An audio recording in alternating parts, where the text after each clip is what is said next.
બહાર દરિયાકાંઠે અને બીજા વિસ્તારોમાં ફરવા ગયા હોય ત્યારે આપણે ટેસ્ટી ચનાચોર ગરમ ખાતા હોઈએ છીએ. તેનો સ્વાદ આપણે ખૂબ જ અત્યંત અનેરો લાગે છે. બહાર જેવા જ ચનાચોરનો સ્વાદ ઘરે કઈ રીતે લાવવો તે બતાવેલું છે.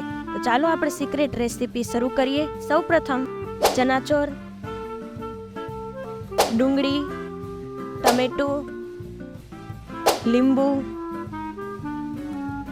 ધાણા જીરું પાવડર, ચટણી પાવડર, મીઠું અને કોથમીર તૈયાર કરી લઈએ. તો ચાલો શરૂ કરીએ આ ટેસ્ટી રેસીપી.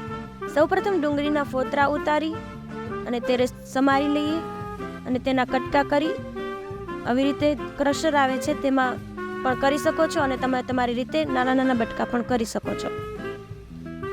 પછી તેમાં ટમેટું નાખી લઈએ. ટમેટાના પણ એવી રીતના ક્રશ કરી લેવાના છે, એટલે ડુંગળી ભેગા જ આપણે નાખી દઈએ એટલે જેથી કરીને ઝીણા ક્રશ થઈ જાય. આવી રીતના કરી અને પછી ક્રશ કરી લેવાના.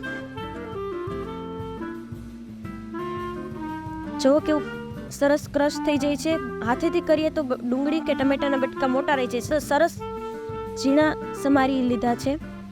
પછી ચનાચોરમાં આ ડુંગળી અને ટમેટા નાખી દઈએ. પછી ચટણી પાવડર, ધાણા જીરું પાવડર, મીઠું સ્વાદ પ્રમાણે અને લીંબુ, આ બધું નાખી લીધા બાદ બંને હાથ વડે મિક્સ કરી લઈએ બધું. તમે જોઈ રહ્યા છો તે કેટલું સરસ દેખાઈ રહ્યું છે.